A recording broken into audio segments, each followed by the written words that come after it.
Mama.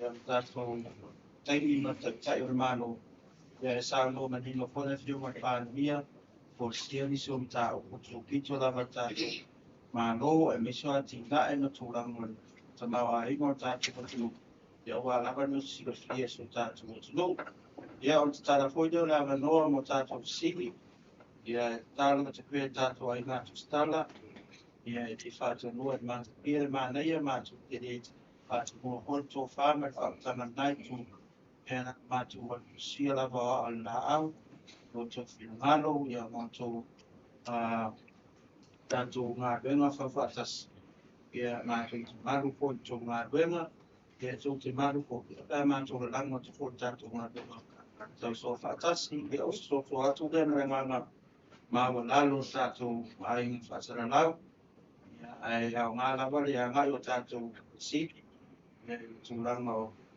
tia e tatou atunuu e masipou fesili aga i tonu lava tulaga o tatou malo me le fegateitaʻi nei manino lava le matenoso tatou tunu ia auā lava le oseefia i tulaga o loo ia le gasologa o tatou malo le foi vaitau ia o se faasisilaga lea ae faamalemole vaia tatou telefoni silent uma ia ia foi o le a ina atu tatou mai ia e faalematele ai lausi ia te mo tatou faatalitanoaga ma le agaga faaaloalo me tele saunaga lo fegateta e malo ia foi tatou aiga faasalalau ma le agaga e tumu faaaloalo taina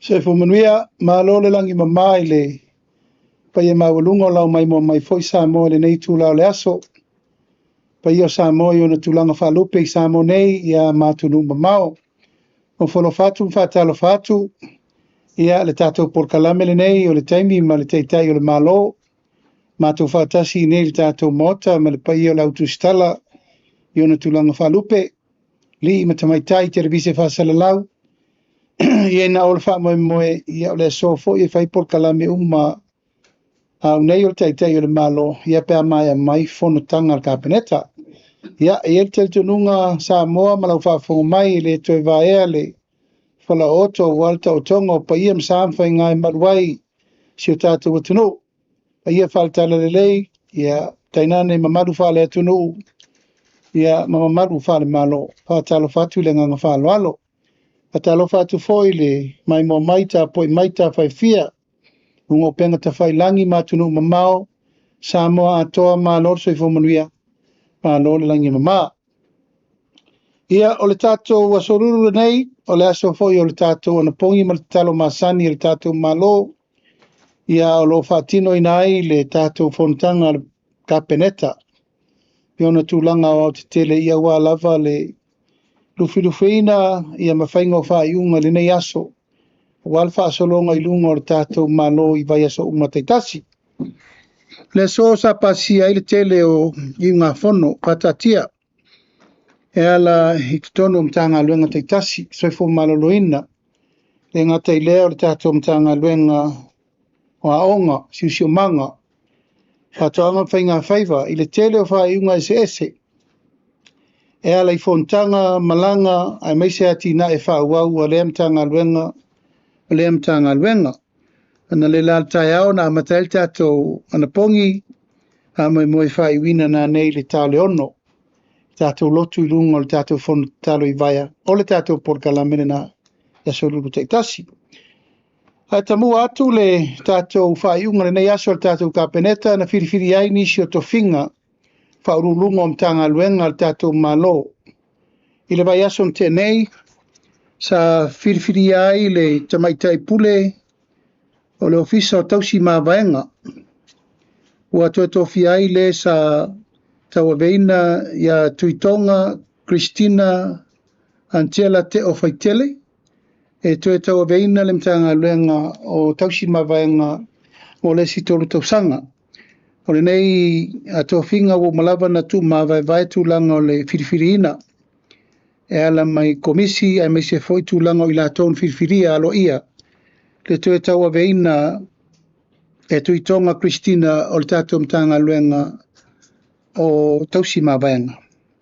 O le so na whiriwhiri ai le pule siri fau o le tātou Samoa Water Authority, o le tātou pulenga o le swa vai le tātou atunuu, o whiriwhiri ai le whionga ia leota na mula ulu ma wala i vau.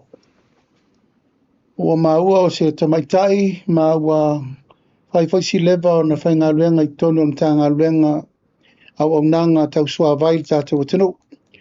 Ia sa to whātou lima i la tau sa whiriwhirina usai foi ma whaasolonga o a ieinga ma mea umar whiriwhirina le tātou mtanga luenga le pisasi, ia martulanga le tātou MPE, ia mamamori mai ele au tasinga o le whiriwhiringa, whiriwhiri ai le whionga ia leota na mula uruma wala i vau. O leise tātou whaurulunga mtanga luenga na whiriwhiri le so mtanga luenga tiute, ia o whiriwhiri ai le kapeneta ma le whionga le minister le whionga ia mulipola, le malu te filo. Ia o le whiriwhiringa le nā ua mamoli mai le tātou mtanga luenga tiute ua ngafa iai le tātou whilinga nei u iai whiriwhiringa le tātou komisio ngā luenga le malo, pisasi. Ia mai iai le lato whaiunga i le so matalia le whionga i le minister tiute. Le whionga e masina lupe, le whiriwhiringa mui pola le malu te filo mo ia to whinga. O nisi ta upu sa whatala reine le so sa ami whapito ai le tanga luenga o aonga e winga le tātou OTG program. O le porkalame mtu ina tuai tupe i tutonu a aonga taitasi ia mole wha moe atina e ai aonga. Mai o le swinga fo wa iei nei. O le ua whapawhala umai ma ave ese ia le fele o le tu ina atu o le whanga ingoina o le atina ino a onga i komiti a onga sai mua. A wawe le malusi anga i tutonu o le fono whabai. E tau ave ai e whaipule ma taitei fono. Ia ma le komiti o le fono whabai ma le pule a onga. Le rufi ina o le tātou One Government Grant. Man whasi sila mai le so ua maea masalo pe iwa sfuru. Balu sfuru le iwa pulpasene. O tupe o le tātou One Government Grant o leo whamatuu i le vai aso le nei. Mai whamalulua tu foi tūlanga sa tau mawhai ai le tolo fia o le tātou mtau le nei.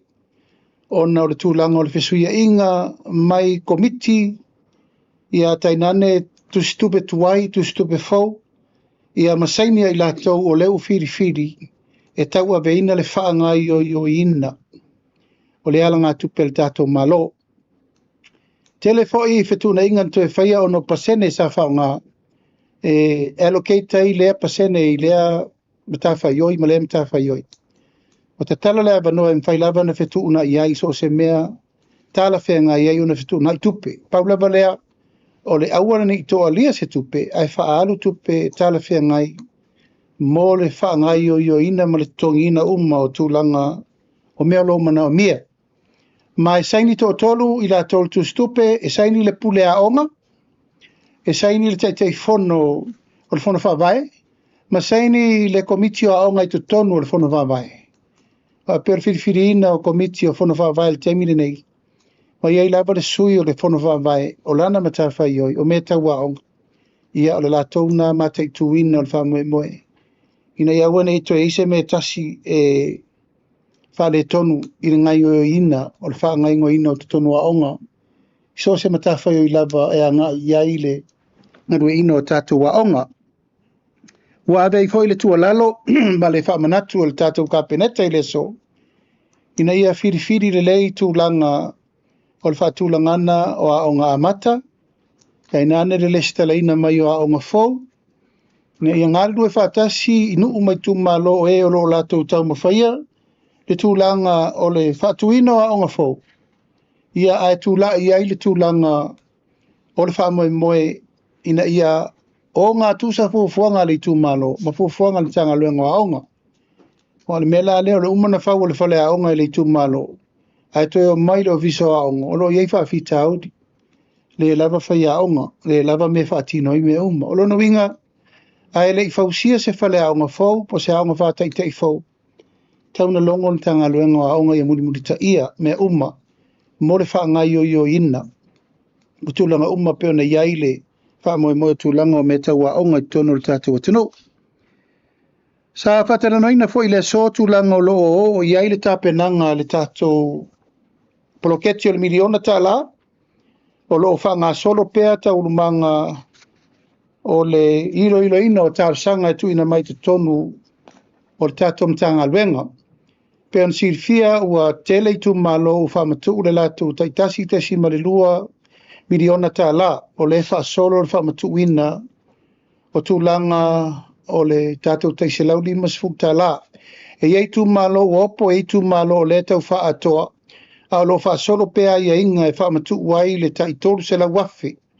Ia onga taitasi e whaamalie umai a onga e le imaua uma ona o le toa tele o tangata anu o leitu malo ma leitu malo o mafoilana whetu na i le kapeneta i le so whaile pso soani i ala atu i wharetupe e mana o mi ai le taitoru se la wafe whaamatu ina atu i awala whaale tupe lava e mawhai ai o nangafa tauri maina i tu malo uma e mana o mia le tupe mo le taimire nei au whanga solo pea le suesueina man whaatulangana o di poti ma mea uma, tu e whaamatu ua isi tupe mōre lumanai, ina ia wha atoa pea le tasi tesi ma le valu, o le ua umana pasia le tātou malo.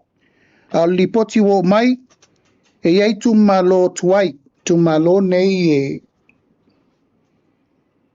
ua le tu e tu lai mai te fono sa e mua. A le o tau ave te fono fo. Mai fitu i tu malo, o loo whaataria pea, a lato li poti. E whaamamulu ai a lato taitoru se lau tā la fitu i tu malo. Ma lewa whaatonuina ka peneta i tu malo ne e fitu. Ina ia tu ina atu role mata upu i le loia sili. Mo le sue ina po le are mafuanga wa tuai ai. Li poti muri le fitu se lau wafe, o le miliona lona tolu. A le poloka ai le toru se la wafe mo te fono fau. O i tu malo nei o palauri tolu o ala tau i sifo nganga i maunga mumua fale ata tolu ana alofi tolu a le ipata i tu pai lalo a ana lua ma le ipata i tu pai lunga. Tu malo na i fitu o le ua poloka ai i a le tai tolu se lau wha mamulu a tai fono fau o le via wha ngaioi. Pei tai ele o mai ala tu di poti tonu e o mai lava ile so o lo turi pea. Ma o manatu al ka peneta ele a vea le tolo fia o le mai o li poti te tonu. E poloka ai le tai toru se lau a tauna ave i tu malo ia. O le wa iei la tu te fono fau, e fasolo ala la tu ngalbenga. Ma u fasea tu nei ta upu le tonu le loia siri mo whanga ingo ina po aisi tu langa mo mia. E mawhai ai ona tu ina mai li poti nei. Ia e whanga solo i rumata o rumanga o le whawawina o le tātou poloketi miliona. O le so na pasia i fo i kātou kapeneta, ia e whātulangana o le sitanga o tātou tutongi mawalalo. Pēn tātou sirifia o le temiri nei o lo iei lalo le whata la mon tupu. A le wa umana pasia i le so e o atu ia iulai lua fe luas furuono, o pasia le limata la luas fufasene. Iulai, lua fe maleono, lua fe luas furuono, pasia le limata la luas fufasene. Iulai le lua fe luas fitu, pasia le limata la onos lima sene. Iulai le lua fe luas valu, ua o tātou tongi maulalo i le ono tala ma le lima sene. Ma o tūlanga na lewa pasia ner ka peneta, le whasosolonga na sitanga o tongi e pito i sirin maulalo. Lo furuono, lo fitu, lo furvalu. E o atu te tausanga lua fe lo furvalu. O ono tala ma le lima sitanga mo i lato i tongi maulalo. O le so foi na wha mau ni ai, le tui nātu inisio tau fonga, inisio kon kalate, mo fa mai ina o tato fa msinongo fa no mswafa msinongo maulunga pe on silfia ia o fa le nga ina tele tato fa le na au le so na pasi el kon kalate fa miliona tesi martasi fa tesi martasi miliona ma te tau na mata i se te mi vave nga alwenga lea au fa nga solo ai le tau mangol fa mangol ni masina le so foi na pasi ai le kon kalate mo ila to e vai mo lia wala tasi te si malilima miliona mo le tolu tausanga apena foi se tasi o atina e fo la fausia lungo le wafu i matautu o le control tower o le paenga fale ne le tower nei e tauna iei la tau te vavaia umal feo ia vai tonu mafafo tato ngata i fale e fa alwal tino tupe tasi tesi male tolu miliona tasi tesi male fa miliona le ofiso fam sinonga tasi tesi male lima moria wala male tasi tesi male tolu miliona tato wafu o kon kalate samo umma o lo lato fa foifoina ia kon kalate nei mole tato watino ia o lo fa solo fo inisio tulanga fa le lei o le tato fa le mai o le so sa amia lo iai le pulenga o lo tau ver tato fa le mai il temin nei i le mamoli mai o le tulanga o lo iai pea le fa mo le tuai na oka tato vaila au fa pena fo tulanga o fa le lei o le tato msingi o kesene ia ma le tulanga o lo tau mo fai pea le ngā luenga te le mtanga luenga e le tasi se fa lau o lo tau mo fai fa le leia i le taimi tasi ia se fulu mo na tupu ngase au ina tu i fafo o toi fa popo le malo leisi 2 miliona tala 2 miliona tala mo le tato tangata au ina tu i fafo ia ele o mapu vai so uma ele la loifo le se fulu miliona tala o lo fa pena o na tau avele tato mtanga luengo soifua maloloina ina ono tong fitingo o tato ngase tato mtanga luengo leo ia o lo fa solo na tala lo ia po le sa le tulanga fa manatu o le Cyber Safety Pacifica o lo ineitu ma ia atunu uma sfurmon tupol Pacifica no mai o le fai mai nerkol fenenisi ba manatu el su 5 tausanga o le tato pui ngai lungo penga te fai langi cyber security cyber alert e ma le cyber safety mo tato ia o lo fa solo lato por kalame fa teltenoanga i le puinga o le lave ina o sa moa mai fa nga ino mata upu umma fa te konolosi i le fa mo e alwalu luma ina ia manuia ma malu puia ma sefe tato umma i le piusinga inisi tulanga lava o le fatupu bevesi ia mafaita la sese o lo mafua i le PSSA o manatu foi o ai mafina ngalo le tato watano ia o lo fa solo nisi o taurumanga le tato mtanga luenga e ala fo inisi o le falauloa mo famarianga o la tau lo fa solo promotion sa o fautua le fionga le likomsina e tautua nai sila le lei mta upu nei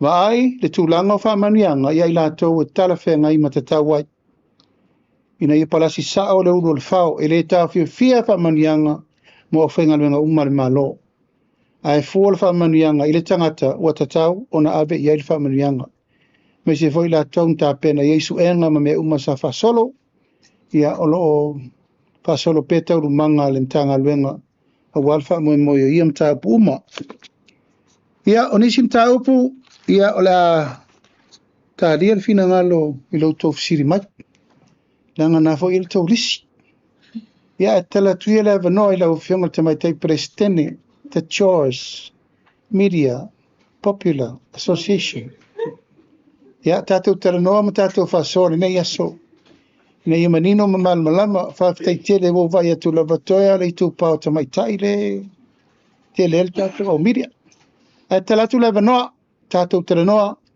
ia pe foʻi nisi fesili toutou te finagalo e faalautele le atiri atu ma le gaga faaloalo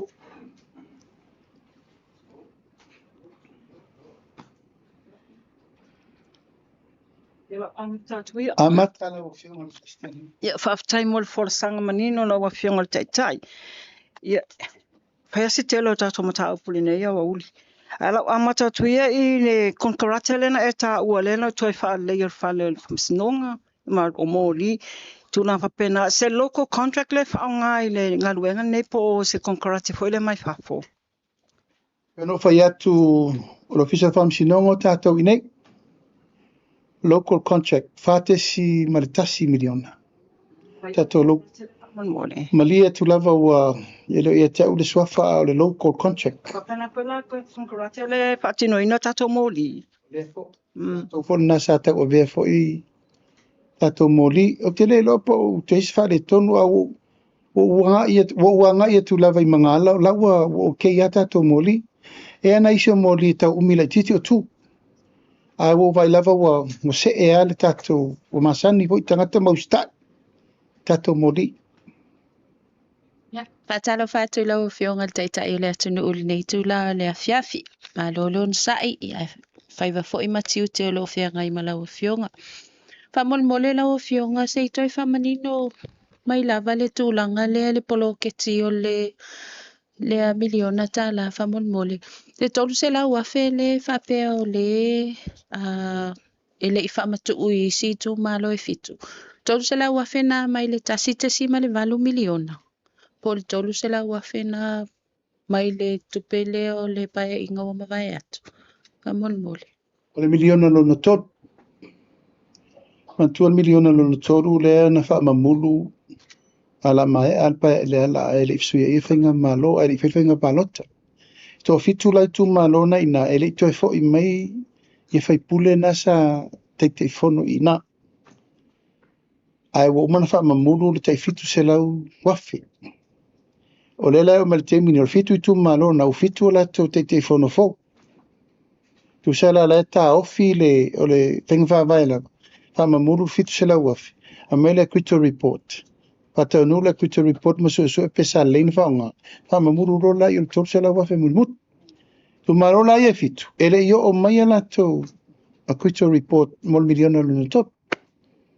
Ia le la ua poloka ai la le te fono fo le o mana o e solo lana por kalame fa ngai tu peri tu malo lana tu le poloka la to te tol se lau wafi au tu malo mala veli masuta si lo fa mamuru mala to tasite si male vat ten fa mamuru la to tasite si male lua ai to ele ta iono se lau le e fa tali sei umana faile a critical report o le tasite si male lua en fa mamuru hoila io tu pere to ole o tasite si male vat.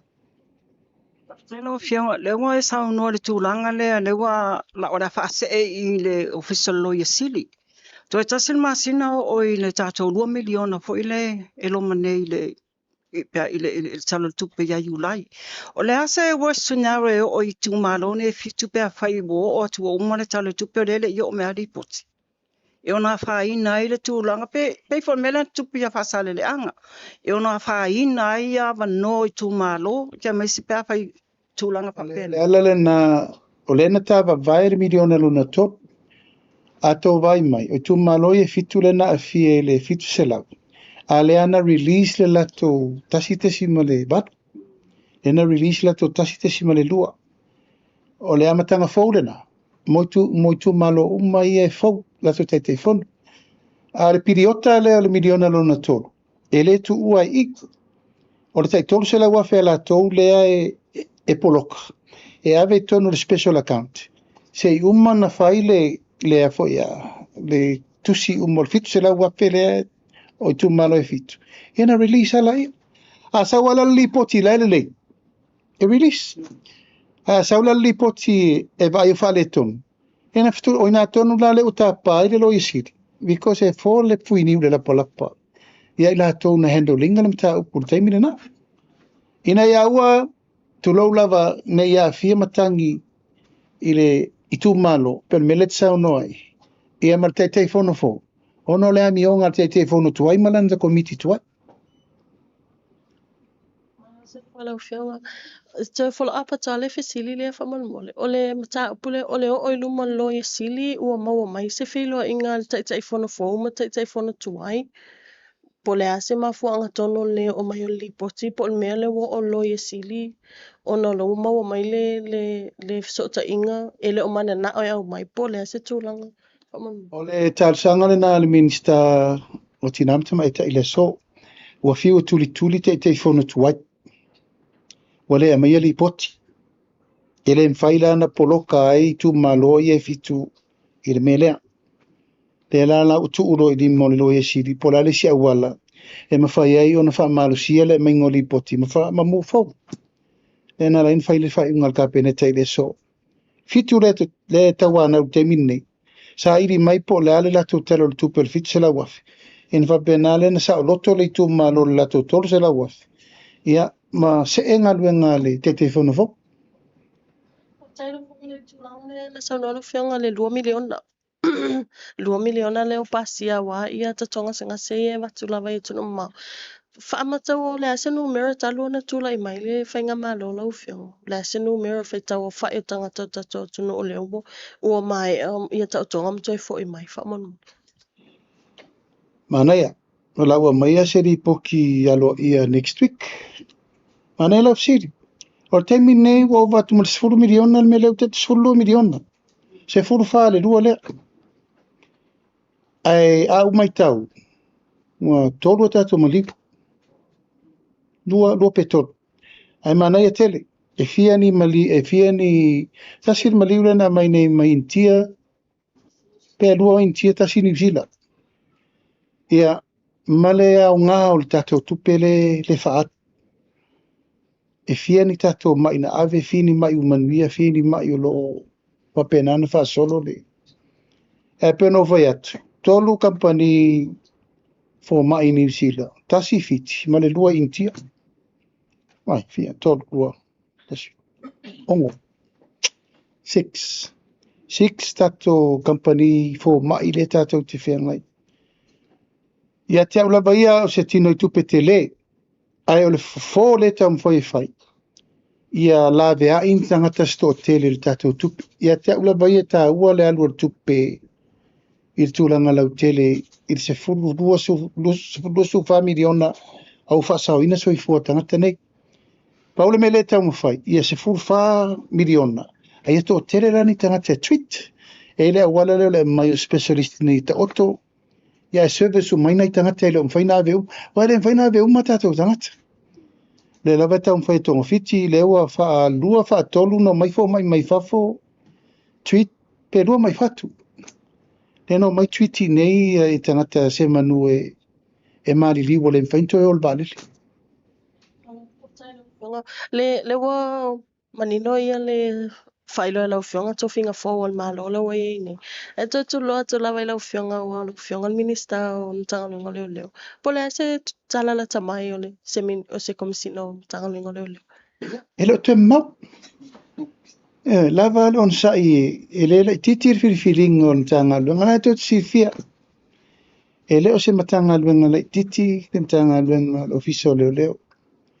O lo o vai iri pe tau rumanga i le me pito sirin tal whenga ia matau mwhai so autu uma ele tasi se vaenga na fo tot sifia te le whaalau o le matanga alwenga e te taun tau ave mai o le fo te vai atu le whaavesi mea whina ngalo tangata o lau tu alalo ia ma lau whautuanga tatia mailenga alwenga e whiri ele atua le tangata e tau ave tanga alwenga mai o lo le tel tonunga o la lava fa solo tau lumango le fo tau ave ele fionga ya fa msanga mo nei temi alo fa solo per mate tu al kabineta ele ngatia wo umana fa le interview mai e fo ila tau o le o umana mai fa tu ngal komisi le la fa solo ele fa inga ale mtanga ale a unei ya me se kabineta fa solonga alo muri tai fo I tu langa fufuanga o leo fata tia ipo kalame o le fo te vai atu.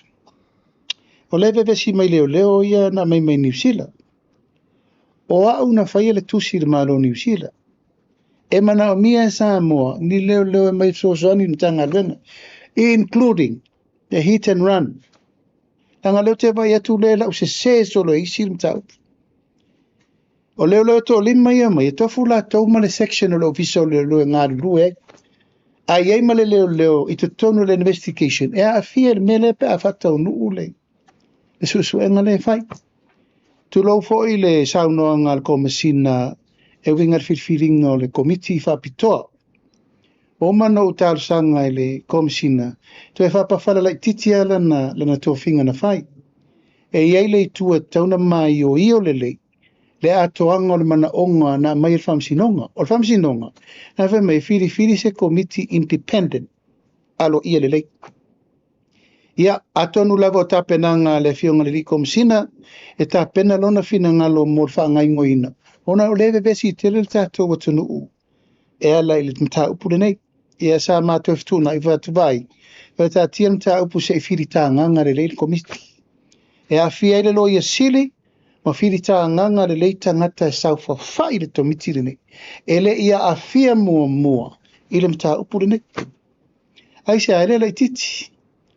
O tātou vai a fia ngai o sisile lo wa fia.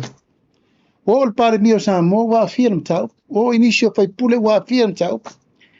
O le tātou komiti le la whātū langa ma wha mautu. E le te tau o na whatamala i pipiringa. E te tau o na whātau nuu le lei. Ma ia fili, tangata sao e matua ato o toai, ma maua le mi o tono le taupu nei. Langa o leifia whalala ma whau nisi o le lava e whaile tulau lava le upura le taupuni puni. I le to iei se taupuni puni. Wa umana tātou whalongolongo umai tau lumanga na fofola e le tamai tai whamasino i mea na tutupu. O anga iloina leo safai.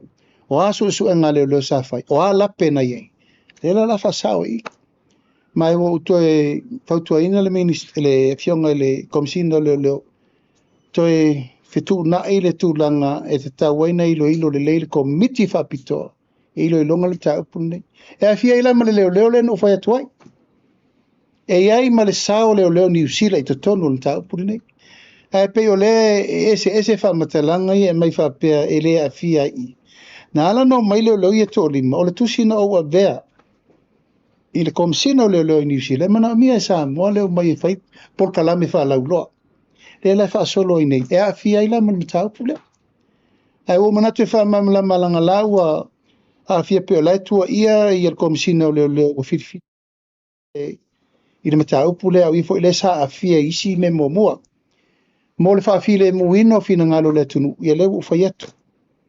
To e tatia mana matau pu se i firi tā nganga le lege a fia i ma le loia siri le tatou malo ma firi nisi o te tono le tanga luenga ma le leo le a mai New Zealand e firi tanganga se to miti a toa le ina wha lau lolo le muli numana ona mata lola i o su nga fau a wo tal sanga fo le mamalo le tunu wa e tanga te wanga i mai mau fau o le wa e te unisi o mau fau na mai le la fa tadi ave di mol komiti le pe alo ia na firi alo ia e sa ta ul vaso le wo fate ia ina wa mai whiwhiringa le wo to e whatuna i tau le vai aso nei e tauna whiwhiri wa lei. Mai vefo nei ava no te tue te talo tua i le tunu. Lango le nei lava u wheto soa ina e le fo te whe mele tala lei te o le tuangai. O le tamana sau pāki i lalo le pāki le fast. Fasioki a kwa inga e watu tia i lumai o le. Ia, na fo te whele na tua inga matu ia. O whela la ai u i e susu e ngol mtau. Lona winga, o te tauna tātou o e whaai uru mta upure nei me tauna iai. Talo atua i fo i le pa ia, ma le mamalu o le atunu, wha mole mole. A o iai nisi o sila fia ni mau fau o le mta upure nei, e le i o yesu su e ngā leo, e le o te talo atu. Talo atua o nei o le teitai o le malo, minista fo i o leo whalpui pui, a ngai mai e momori mai mau fau, e se isa ere le mta upure nei. Ile me tau nu elon tunu unga wa levan town file muta to nem ta ufawa Pela o fionga au sa no pela o fionga fa minister leo. Mo fai se umi le to men ta to li poteni raids o fala o fasain. Fa mata o le o ta o to le tu langa le ta to atu no fa mal mo lo fionga. ya so te fa manatu le rated to mai la ota ia to mana mawa ba ya so atole nei tu low lava le fa fonga mai le tunu ina nei tauleanga ina I fua isi tangata o lo whaisa o la to pisinisi whai keke pua ampan keke mamena au isi nau I lato o lenta loka mai nei vai aso le nei vai aso tiontua lato nei tu low lava lea na e watu I ele avanoa lato te whai ai pisinisi whasavali io e langona le nganga whanono tele ona wakiriwa whaatasi ai ia me tau mafa ma me ia ele o tu au no ina ele mtanga alwenga a si te wha manatu le intau e mai ata lana le te fisi zira ia ta o la tau ia lea e tau la mua pea o le cyber safety le e uru teimini nei o le ta ua ia ma na ia o polkalame ia wha lau loa ina ia o fuli ele fina ngalo tātou tangata tātou te pui pui o tau vai a fiti le mela wo I fiti tua wha le tonu a fiti au te le mana o la so solo mani mena ia tātou vai tupulanga au tangata tau o lofa ngaluenga le lei fai longa isi ia a wale fai wa malosi le tupe e la tātou e vai fo le temine wo feo ai mai tangata nei I va mau fau ia mau mai o ngā samile e whaaui mai nei Pas Pasifika ta milo mai nei e watu I Australia e o tala noanga fo ina na whai malmalo Australia ma New Zealand tau tātou tu whātase pui tātou o ngā sami Le fisili fia malama lau fionga le tapenanga fo e o le tuta tase tato tonu. O le 5 miliona le whaanganga mo tapenanga ato le fua. O na whaanganga e au mai mawa ale mototua oi pele ai. E mei se pe lea lawa le awai mai va. O e la se fufuanga fo e tato komitina ia si I la whailonga mo na tato mo na tato tonu ui wha sio tato la watunu leo le atau wa whamui. o le tātou tupe lava lea na le whaangangai le tātou 5 miliona. Nā le tasi miliona mai tātou tupe foi le unforeseen, mo me tupa fosek. A le 5 miliona, na wha tupe mai ai to tonu o tupe mtanga luenga tupe sefe. Ia, o tupe lava o lai posi e mtanga luenga sefe la tau tupe wha. Kwa mwhaina whaangai oi e tulanga uma. Mai o le leo mai o tātou uso mai tutuila, e leo a whaina le mo tātou. Nā utou vai leo tā pena tātou. E le ava no le lei foi lea. E toi tā pena ina e tātou va. E lua tātou tu unga va. A le price a tasi len tātou iei. Tu sa whaiala te malo mai le hit mo ma le hit lela na le lua hits. Al teni mo sa tolu tātou hits. E la nai tupe whasao lai mo mai na. E whale lei atilia isi tātou. Tā penanga. Au ba tu tātou whatsa moa. Wai tātou roundabout fou lau wai tai. Wai oi te munu. Masana e whamaru munu. Ea, o tapenanga umana, whātaha umalum mo le tātou ofisa o le Talangi TV al mai taile. I le ofisa whamsinonga, ia whapena lau tapena I tātou tofilau. Tapenanga umana, tapenanga mo le tātou tutotasi. Ia maleanganga lava ia e tapena ina ia ato toa le awai mai o no mai tu malo, tātou whairipu, tātou savali po ia wa onga, e o tātou whaalinga. Wa o tai, e a matatai le tae ao umma le 5 le fiafi. E a matalo I le ono e tau sifuru le po. Ia, o lono wingo le so atoa lava tātou te whaasolo ai. Ia, lewa wha mautu mali ko kikia mautu mali poti o le tutotasi. Whasalau alo I alo le tātou whasalau next week. E a matama le sfaleile. O le sfaleile e alu ele sa vari atoa ta'alonga lava e luasfu mon tupu lela tau va I tātou tutotasi. Tolu aso I umala tuna mena atoa luasfu mon tupu ta'alonga e mai le whele parade I ruma I tale le sfaleile. Asto nai tātou ta'alolo mo le tala ino le whalifono o le maota o whaipule ia ma le maota o le ofisa le fono. Aso sal tātou lotu o sisi ngā fua ia so ngafualo e tātou sa vavadi maloi tia wha. Aso lua wha solo por kalame ia malasoruru loa ia tātou whai ulo I le tūlanga o launga tongi ia mwhai whaalo longa o mau tātou malo o mai. Ai whaololo nei tātou malo whaalo ngia. O leo wafio mai le kova na siri le malo Australia. O kova na siri Australia o ia tonu na sau ilo taimia o whonga vetalai. o fal tatou fale fono foule ma le tatou ofisa foule o le ofisa le ofenga lenga ale ofisa le fono o le Governor General Australia na sau o fal soani le le auto sau wale le auto sau wale Governor General e fa au le fa pa ia le ngaluenga na ofa Australia ia ma le fale foule o le tatou ruf sasanga le moto fai pule o lo afio mai Winston Peters ia fa pena ma speaker ma lo fiti le ulu to ke lau ia o le fionga le presidente del senati atu tuila manua na fo fonga vetalai ko vana me lieutenant ko vana ia manisi o tatou malolo talia le fa oni mai le tatou pale miol malo tom ia manisi o tatou wo ma me ia mal to tele le tunu e ta ofio le malanga mai Fiong, o la tfasili fa mole anga ilvaenga le o tatou fala e falma. O le te mana tua e le 11 na pale met penga malo e fata oto loa ia fufuanga mamau fo ile le address ai la ia le fafita uli le mai tau atu le lava tula e mai te minei. O le atonu lava le mele tupu le tatou au nanga le fa mole.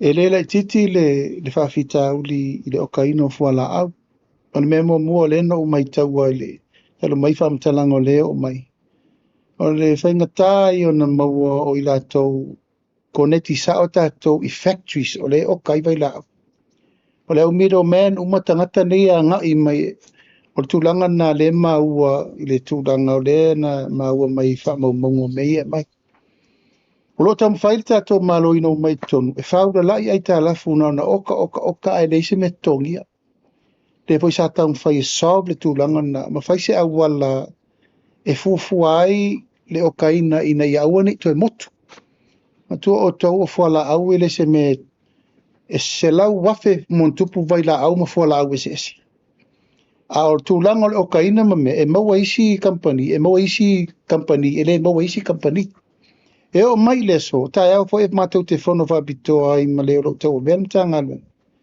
na lipoti mai ana ne kapeneta e se fulu 2 miliona fo ile behind la o toi ia mai le okaina o fuala e o le lava la tau fetuna o le ale toinga awala lo fai procurement o nei mea ma le awala malatou o tio le awala o afuala au mana mia sa mo e wani toe sioki o afuala au common le tatou te iei o le bito siri na mana mia tangata o le wha ale na le tau fai nei sa wha tonu nei la le kapeneta nei le o lo tau vea le mtanga luenga ma le o lo fito tonu la vau kaino la fuala e o ta pena mai po la le si la sanga le te tau unto e fai pa e o mai le so la sa wali poti le lava sioki fuala o isi foi teimio tato supply a sa masanin supply mai ele o mau ia o lo tau mawhai le tūlanga i le alo le ato le lao o lo tau mawhai e fetu na e le tato fale mai i le tūlanga pito i siri na tarwhengai ai o lo tau mawhai nei foi se si tūlanga so soani mai e tato fale talawai tu moti wai a tonu o laia ia la tau fufuanga ese atu ma fufuanga le tato malo ma tūlanga le na ia awane i whape ele maua le fale mai le maua e tato pharmacy tu moti a whape wha le tonu le tato fale mai ma le tato oko fuala ai ai ele alo whanga tato te tua mai tato fale mai fale talawai tu moti ma tai au e o mai ai le sunga le lipu le o lo tau beina le tanga luenga se tu e te whatara noa le aua le fo i elfa fitau le temini Sau no lo fionga a yai lava I le mta upule le tanga luenga soifua maloloi na ono le fo e mai tau atu lau sau noanga o le fo e whaale tonu tato oxygen plant lau fionga lusili o leo te mana tua e le ileva atu ne ia po le mtanga e o le tau sanga le sa whaale le ia ato ai le oxygen plant po le meo le plant tuai lea po le plant fou lea mole lau fionga au tūlanga foi o whea lea mai e tato oksene po le watoi foi ai toi anga I mai tutuila. ina wa uman wha fitau li mo mole na matua le ai e ia se tato okisen tau whaela ia whae tato plant se lua o plant like titi mal plant la po E lana whainta tu survive mai ei nei masina ina wa uman fix mena. Peita, ele I umi lava e toi wheo tato msini lapo, ala e o lal tato msini le titi. O lai maua whanu, ele o maua le atoa ngā tauna mawai. Te mila neina li poti mai, le utaunu mai parts mai tutuila. E lai tam whai tuli tauna wha pi I se asol vai asol nei. Ona toi maua o marola I o tato sapalai, o le masani na iai. Ai o le toi alu lal tato na whanua, le toi ngā lau, o le tato lau mai ei, lua se lau tolu se lau whanu.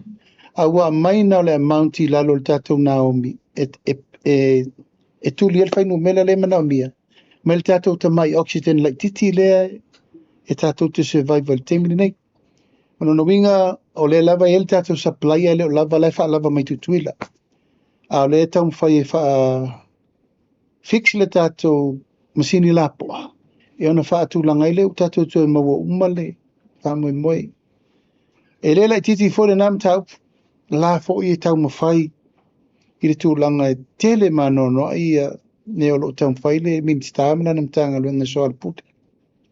O le tūlanga po whaleanga I se tasi po le mea ua leanga lava ia le whale tonu lava le plant. O le failing point le tātou te o le maintenance. O le matua, o le mepito I sili nana afia ia se tal malo. Te lo mtanga luenga lava al malo. O le melanei, o le maintenance o le. O e whai le fo e oki kako wafi ai o I fianga o le melanei le service. Mai o se me pito I sili na tu low lava. E le longo maa lie. O ngai leo se tunu ua ono sfutau sanga tanu tatou lola mai nei mea. E ale mai tau lava. E alan tu tupu whaafi tauti. O le lava o le monitoring ma le maintenance I te tauna service mea o le masini fo ia le masini le fa pe o le ola fa solo a koe mana mia te mi suiswa o msiaki va ai mai ai tangata fa pitoe va ia ya tu nga mena le la tu le sia o le na fa masinki ya mai na ta te vai man mele tu taunta to wo le ti tiro ma va ai ma mate tu o le pulenga I te tau lava na matua I mati le tira le tu lango o mo plans, service plan. E mawhai ai ona, awana I tu lai mai mea. A talo sia lo fina ngale leo whare anga sisi. Let's hope it's not that way. Talo sia. Wa te whatu ia, tailo iai, talo sia leo mena le tupu. Pe leo fia minsta. Ia nā roi le whaina mea, pe leo fia pule. Esa, a talo sia. Tēnā o whionga, le sila mta upu whamon mo le iau fia I lau saunoanga. A o le fisili lau whionga o le tūlanga le whainga palo tāwai maunga numero tolu. Ia ono lau whionga fo I tai whono al vaenga whaupu whai al whatuatua le atua samo o tasi. Po I aise fuafuanga fo I le o I aise tangi e wha sanga I le na le watula I mai le fo lau whionga. O le matafa I oi I se me whapena. Mana ia lau whaafsiri per sui tau wā. Ana o o tairi I seu. Ia o pitau I mai lau whaafsiri. Ia mana ia lau whaafsiri per le sui tau wā po a tau rumanga o I ai tau rumanga o le whainga whiri ngā lato I tu malo. Whionga. O le tūlanga le se lenia sa whata. Whamol mo le lau whionga o na wa.